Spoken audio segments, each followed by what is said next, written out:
ही आहे आळीव डिंक गुळपापडी। नेहमी बघा डिंकाचे लाडू करतो किंवा आळीवाचे लाडू करतो। आळीवाचे लाडू सगळ्यांना आवडतात असं नाही आणि डिंकाचे लाडू सगळ्यांना करायला जमतात असं नाही।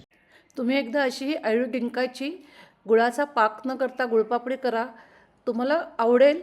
ह्याच्यापुढे तुम्ही कायम लाडू न करता अशी गुळपापडीच कराल। ह्याच्यात आळीव डिंक जवस घातलाय हे कळत सुद्धा नाही।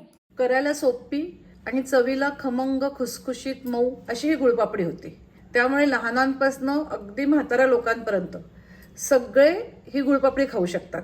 तुम्हाला एक मी तुकडा मोडून दाखवते। किती खुसखुशीत झालेली आहे, मऊ झालेली आहे, तोंडात घातल्यानंतर लगेच विरघळते। ही गुळपापडी अतिशय पौष्टिक आहे। ह्याच्यात डिंक आळीवाबरोबर सगळे ड्रायफ्रुट्स घातलेले आहेत, जवस घातलेलं आहे। नमस्कार, श्रेयस रेसिपीमध्ये आपलं सगळ्यांचं खूप खूप स्वागत आहे।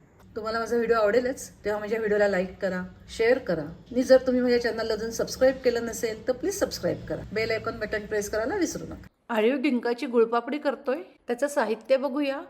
अक्रोड 30 ग्रॅम घेतलेले आहेत, पिस्ते 30 ग्रॅम घेतलेले आहेत, तेवढेच 30 ग्रॅम काजू घेतलेले आहेत, 2 टेबलस्पून किंवा 20 ग्रॅम खसखस घेतलेली आहे, 30 ग्रॅम डिंक घेतलेला आहे, भोपळ्याच्या आणि कलिंगडाच्या बिया 30 ग्रॅम घेतलेल्या आहेत, इथे जवस घेतलेलं आहे ते 15 ग्रॅम आहे, खारीक पावडर 30 ग्रॅम घेतलेली आहे, बदाम 50 ग्रॅम आहेत, जायफळाचा एक तुकडा घेतलेला आहे, मखाणे 20 ग्रॅम घेतलेले आहेत आणि आपल्याला ह्याच्यामध्ये आळीव घालायचे।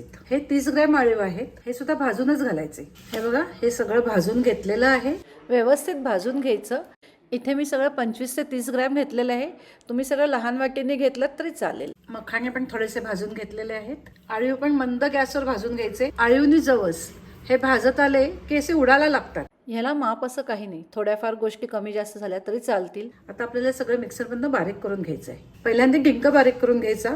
इथे डिंकाचे अगदी लहान लहान खडे आहेत, जर तुमच्याकडे मोठे खडे असते डिंकाचे तर थोडेसे बत्त्याने ते बारीक करून घ्या, नंतर मग मिक्सरमधनं फिरवा, नाहीतर मिक्सर खराब होतो।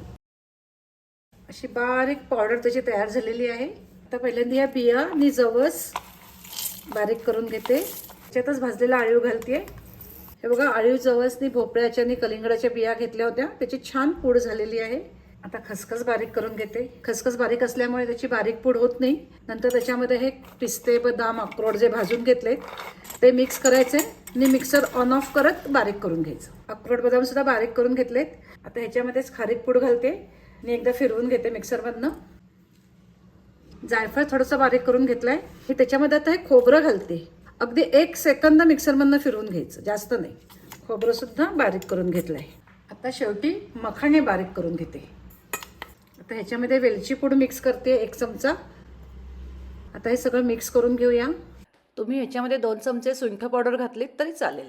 हे सगळं काजू बदाम पिस्ते सगळ्याची पावडर 3.5 वाट्या झालेली आहे। पाव वाटी आपलं डिंकाची पावडर झालेली आहे।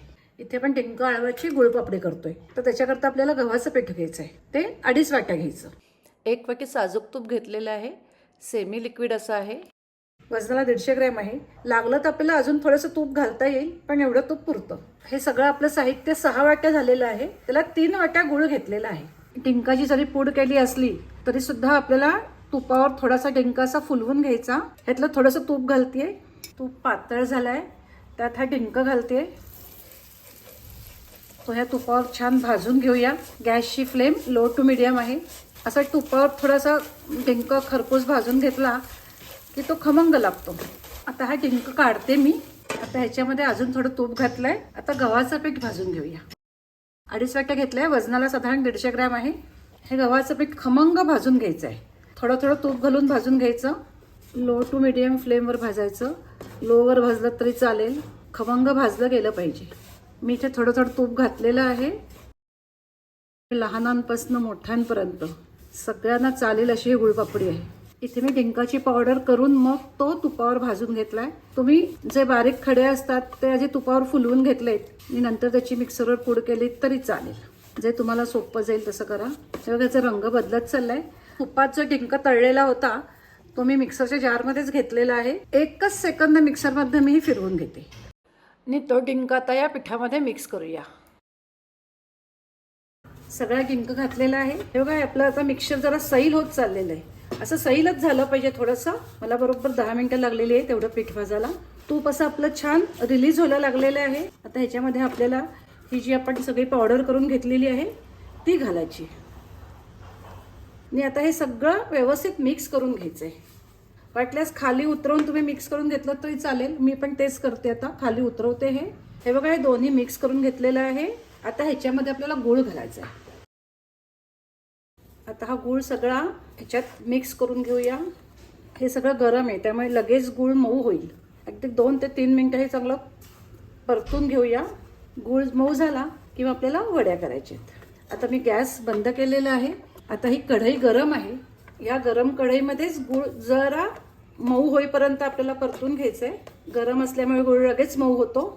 आता हे मिक्सर तुम्ही लगेच थाळीवर ओतून वड्या करू शकता किंवा हे सगळं मिक्सर एकदा मिक्सरमध्ये फिरवून घ्यायचं आणि नंतर मग थाळीवर ओतून वड्या करायच्या. त्याच्यामुळे त्या वड्या अगदी छान मिळून येतात. मी सुद्धा आता हे एकदा मिक्सरमध्ये सगळं फिरवून घेते आणि मग वड्या करते. इथे काय ट्रेला तूप लावून घेतलेलं आहे. लगेचच असं प्रेस करून घ्यायचं गरम असतानाच.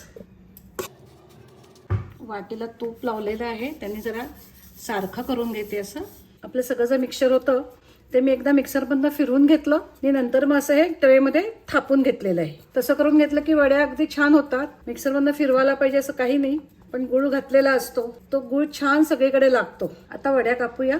तुम्हाला हव्या त्या शेपमध्ये तुम्ही वड्या कापू शकता. मी चौकोनीच कापते. असं सगळ्या वड्यांचं मार्किंग करून घेतलेलं आहे. तर थोडंसं गार होऊ दे मग वड्या काढूया. हे आता गार झालेलं आहे. हे बघा छान वडी निघालेली आहे. ती छान झाली बघा. छान इझी निघतात. ह्या बघा बघा किती छान झाल्यात वड्या. तर अशी ही आपली अळीव डिंक गुळपापडी तयार झालेली आहे.